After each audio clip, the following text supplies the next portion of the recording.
So, Applejack, I'm thinking about going into corn, Applebloom said to her sister. Applebloom leaned against the table, her forelegs resting against the red and white checked tablecloth. She studied her sister's face, trying to gauge Applejack's reaction, but Applebloom saw nothing worth noting. Now, tell me, little sis, why would you want to do a thing like that? Applejack asked as she raised one eyebrow. I mean, corn? Why would a nice young filly like yourself want to get themselves into something as messed up as corn? Big Mayak did corn. He did corn for a whole year with those husky mares. Applebloom made a gesture with her hoof as she continued. And he made a lot of money. They took pictures of him and even made a film.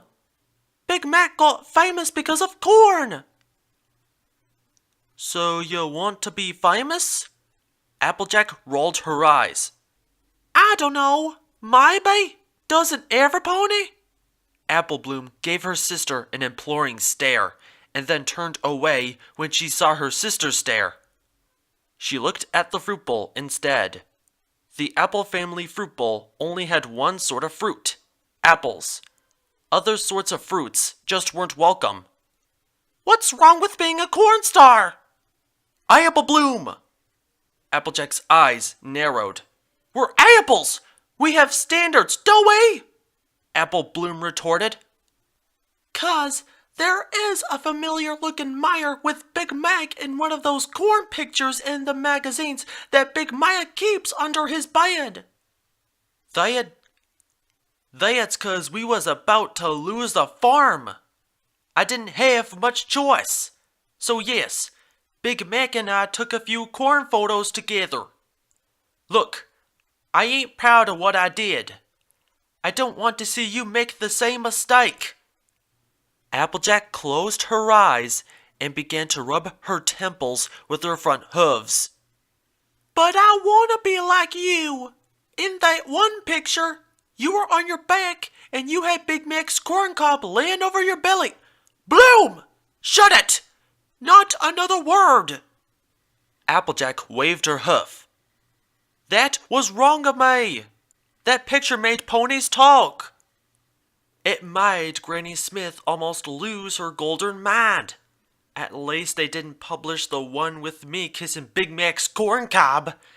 That one would have made Granny Smith fit to split. But you looked so beautiful with all that corn silk blowing in your mane. Applebloom gave her sister a dreamy smile. That was an accident.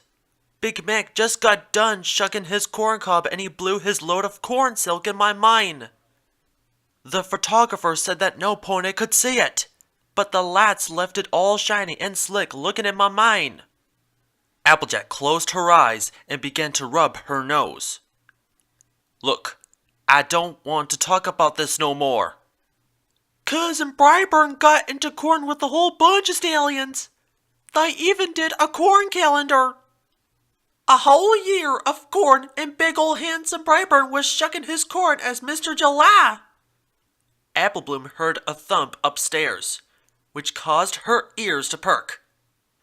Just about every farmer in Ponyville has that hanging in their outhouse. I don't see why ponies like corn so much. I just don't get it.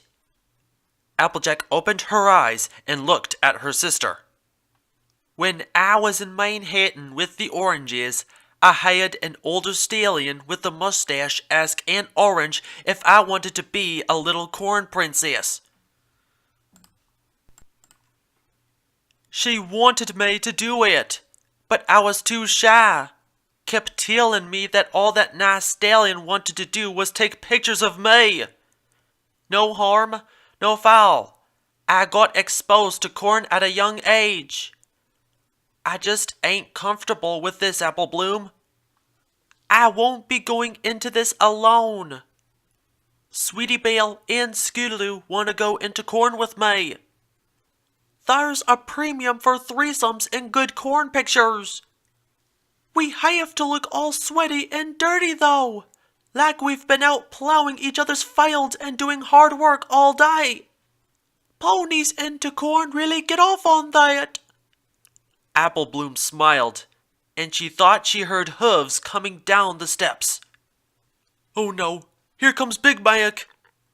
Applejack waited, her ears perked, and then she heard the sound of some ponies slamming the back door of the barn.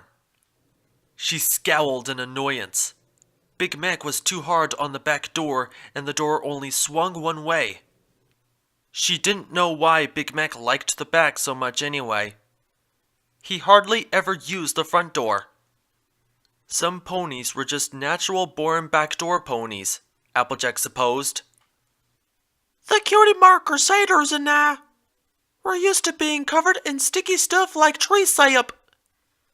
I mean, it kept happening for so long. After all of that, being covered from head to hoof in corn silk ain't no big deal. Apple Bloom gave her sister a pleading look. Why is this so important? Applejack asked. I want to be some pony.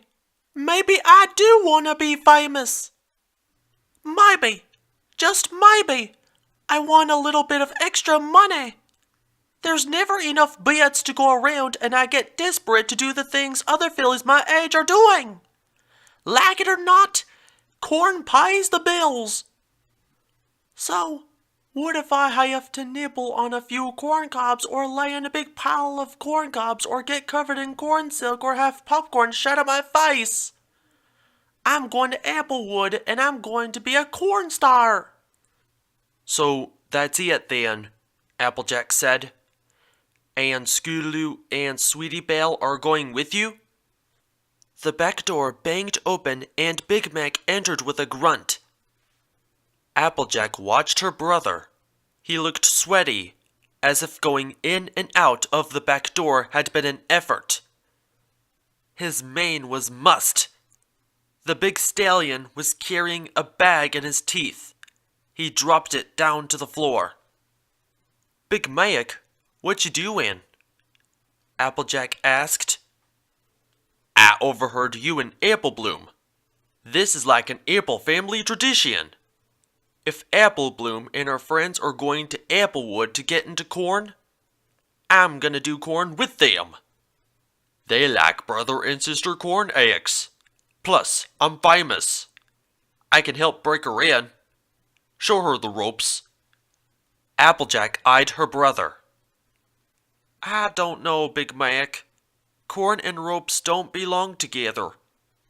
Say as who? Big Mac looked at both of his sisters. A little rope might help Apple Bloom ease into a backdoor act. We could become overnight sensations. I guess we need to make this a family affair.